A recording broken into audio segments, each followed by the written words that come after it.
Have you ever heard of the popular portfolio, a 60-40 portfolio? And most people go the 60% stocks, 40% bonds. But is there an alternative? Yes, we believe there is, and we believe that it could be annuities as an asset class. In this episode, we're going to give you a white paper at the end, so make sure you listen all the way through. To learn more about how to secure your retirement and all the different elements you need to know, please subscribe to our channel and hit the bell so you'll be notified when we release episodes every Monday. We have helped hundreds of our clients gain clarity and get on the path to a great retirement. Now it's your turn. Let's dive in.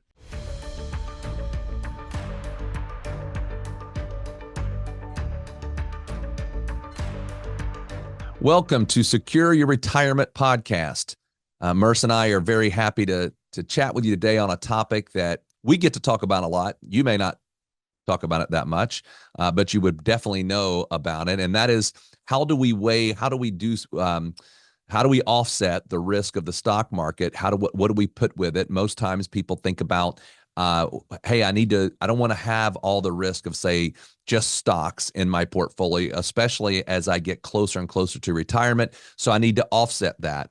And we agree on that 100%. But then the question comes up, how do I do it? How do I offset risk of the stock market? And let me just kind of talk on that for just a second before we dive in as to the why. If you were to take the S&P 500, which is something that a lot of people look at as an index that says, how's the stock market going? And you would say, well, if I had just invested in the stock market, say for the last 30 years, it would have been fantastic, right? There's no disputing that. The thing we have to do, though, is we have to kind of go look in at that point and say, well, what would have been some of the downsides in there? And this is extremely important as you're in retirement or getting into retirement, because if I just invested 30 years ago and I took no money out and I just left it in there, that's great. But if I go into an area where I've got to take withdrawals out, there's a problem, because there's periods of time where the S&P has been down as much as 58%. Now imagine if I had all that risk exposure and I had $1 million portfolio and now it's down below 500,000, but I still need to take withdrawals. That can be devastating. So people don't want that, especially as they get closer and closer to retirement or in retirement. They say, I don't want all that exposure, so let's offset it. And that has created a scenario of like, well, what else could we do? A very popular option is bonds.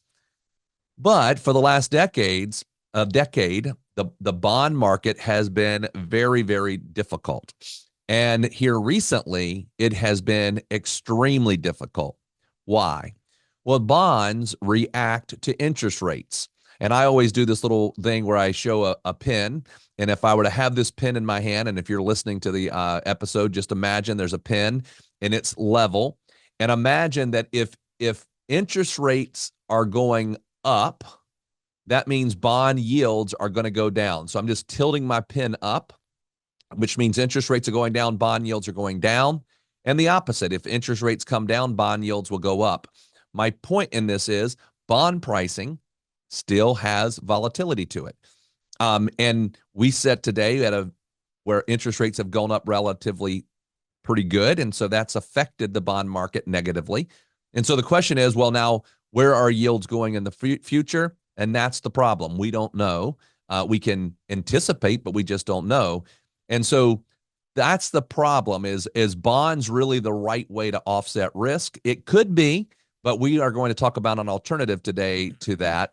But Merce, could you kind of help us to understand what that mix? There's a very popular mix of stocks and bonds that a lot of people are going to know as soon as you say it. But can you kind of help us appreciate why that has been such a part of history? Yeah, let's talk about the most popular portfolio that's out there, especially for someone approaching retirement. It's the 60-40 portfolio. 60% weighted towards equities. That's the general stock market, large cap, mid cap, small cap, international exposure, different types of stocks, different sectors within that world. So 60% of your money is allocated that way. In the 40, that's your bonds. That's your risk offset. That's your stability piece. And so the idea being is that if we have market turmoil, well, equities are going to have issues and equities are going to fall. And so if my equities are down 20%, that 60% portion of it, the idea being is that the 40%, the bond, the less volatile, is not down nearly as much. So it's offsetting our risk. So maybe as a whole, one side is down 20%, the other side may be flat or slightly negative or slightly positive, is offsetting. So in total, we're not down 20%. That's the idea of a 60-40 portfolio. Let's add bonds or an element of safety that has had a good track record for low volatility and good income producing assets. Let's add that in to offset the risk. Another really common type of or portfolio or fund that we hear about, especially in the 401k space, and clients are always asking questions around them or trying to understand what it is retirement focused funds like a retire 2025 or retire 2030, 2040. Their target date funds is what they're called. And the idea being relatively similar is that as we get closer to this date, whether it's 2025 or 2040 or 2050, the manager inside of that mutual fund is going to steadily start adding bonds to the portfolio. So maybe when you're younger, it's very equity based, but as we get closer to that age of 2025 or 2040, we add more bonds to the portfolio. The idea being that bonds are going to slowly reduce our risk and create this volatility type of control in our portfolios. And that has worked for a very long time. It's been a very common way, a simple way to set up portfolios. But like Radon said earlier, as we have experienced, post-pandemic inflationary issues, interest rates rising, interest rates moving up and down have significant impacts on the bond world. And a lot of times the idea is that, hey, bonds are safe and they're going to protect me if my equities are down. And for a lot of years, that has it has been a very good logical statement. I've got bonds in my portfolio to protect against the equities falling. Well, what we know, what happened in 2021 and 2022, bonds were negative. The AGG, which is a good barometer for how the bond world is doing, just like a lot of people look at the Dow or the NASDAQ or the S&P, the AGG is a bond index, and it was down 13% in 2021. And that's a number that no one expects to hear when you talk about bonds. So what we're getting at here is that while it has worked so well in the past, if we're in the inflationary and interest rate moving environment that we are now, as we sit here in 2024, the Fed just started making some rate cuts, and there's still uneasiness as far as what the future is for the Fed, as far as how often and is inflation truly under control. We're walking into an environment where interest rate fluctuation could be all over the place. And at the end of the day, that's detrimental to how bonds operate. And so what we want to talk about is, well, is there a better way to do it? Is there a way to take advantage of where interest rates are today at a peak, the highest they've been in years and decades? And so what else can we do outside of just doing the standard 60-40 portfolio? Yeah. So ultimately, we have done quite a few episodes on this topic. You can go look at previous episodes, but really what we're talking a little bit about today is that you can use a fixed index annuity as a asset class to be an alternative to the bond world. Now, when I say that, sometimes a person might say, well, what's my advantages, or are there advantages? Well, one of the advantages is that with that, I'm not exposed as much to the bond volatility, because within the bond arena, I'm exposed to that interest rate movement very rapidly.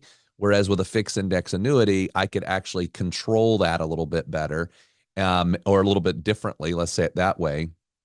And I don't have to ever worry that I'm going to have a decline in my value in that annuity, because I do have some guarantees in it. And the guarantees are I can never do worse than making a zero in the year. So I'm not having to worry about a deterioration on that side of the portfolio, because imagine, which we saw this in the last few years, if you've got the equity side down and then the bond side, and there was periods where people saw their bond portfolios down just as much, if not more than their equity side. And that created a big problem. So using a fixed index annuity as an alternative to the bond strategy can be very, very beneficial. And there's a lot of different variations within the fixed index annuity world. One of the annuities, for example, right now the rate locks in for 10 years. So I can get a rate locked in right now, that I benefit off the higher interest rates, and it's going to last me for the next 10 years. So I can really make my portfolio very, very predictable. But let me just kind of run you through some things here. So remember what we talked about, large cap. Well, I'm sorry, we didn't say this. Let me preface. We talked about the S&P 500, right? So take the S&P 500. That's really large cap stocks. If I were to look at those large cap stocks over the last 10 years, I could have annualized over that period of time 11.9%. And remember, we go, wow, that's amazing, but I got to worry about those downside years. And that's why I would say, well, okay, I understand that return is good, but I need to offset risk.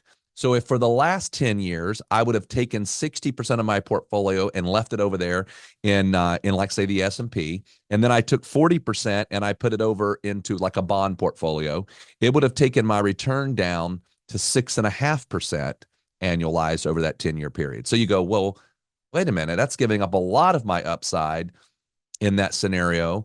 But we did that to prepare or to make sure that we don't have huge downsides.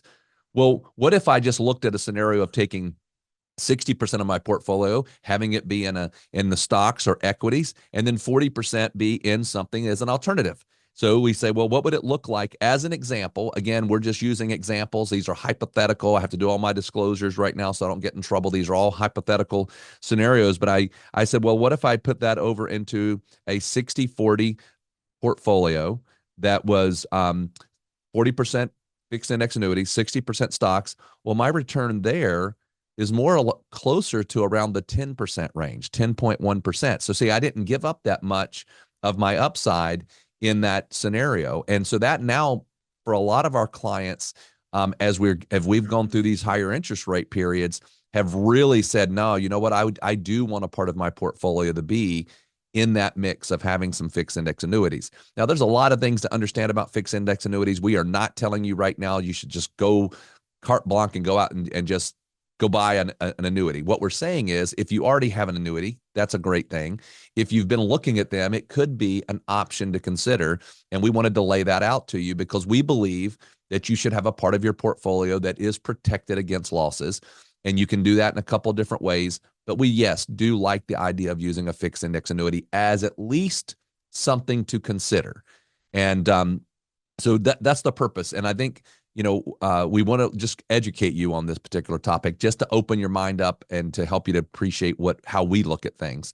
But could you kind of wrap things up here for us, Merce, of what our goal here is with this? Yeah. So here's what I tell everyone is that there is no perfect investment. And if we had it, the conversations would be so much easier.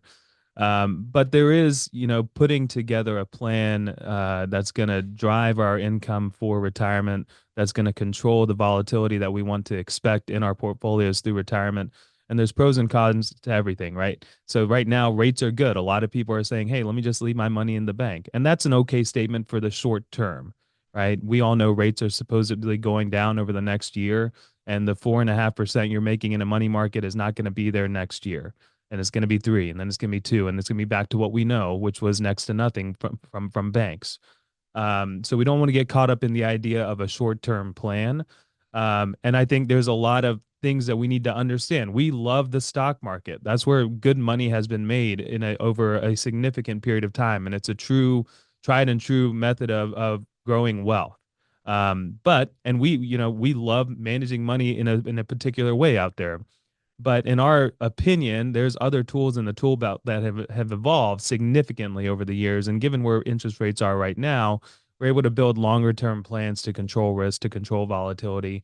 And the old way of doing it by utilizing bonds, which, by the way, we still use bonds in the portfolio. It's part of how we create portfolios, but there are alternatives out there that are way more attractive than they ever used to be.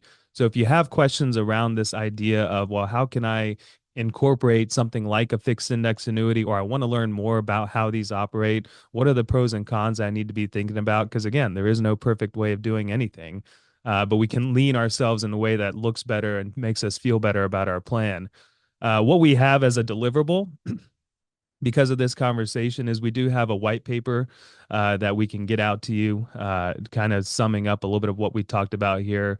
It's called Fixed Index Annuities as an Asset Class, or Annuities as an Asset Class. It's a different way of looking at portfolio construction. Is it perfect for everyone? No. But is it something that we should absolutely be thinking about and addressing? I 100% agree with that. Yeah. So if you would like to get that, all you have to do is you can do it a couple different ways. You can just call the office and you will talk to somebody in the office and say, hey, I'd like to get this white paper that I just talked, that you guys just talked about on the podcast. You can also, if you want to discuss any of this, you can just go to the website, top right-hand corner, click on schedule call, and that'll bring up our schedule and you can hop on a 15-minute call with us. We'll make sure you get the white paper as well. But either one of those is completely fine to do. We hope this has been beneficial, and we hope that you take advantage of this white paper. Have a great week. We'll talk to you again next Monday. We hope this video has given you some confidence and clarity as you plan for a worry-free life in retirement. But what else do you need? We have created a complimentary video course called 3 Keys to Secure Your Retirement. This video walks you through step-by-step what you need to do to get ready for retirement. You can also check out our podcast called Secure Your Retirement. You can subscribe below. For more retirement tips, check out these videos. Also, if you find them valuable, please subscribe to our YouTube channel and give us a like.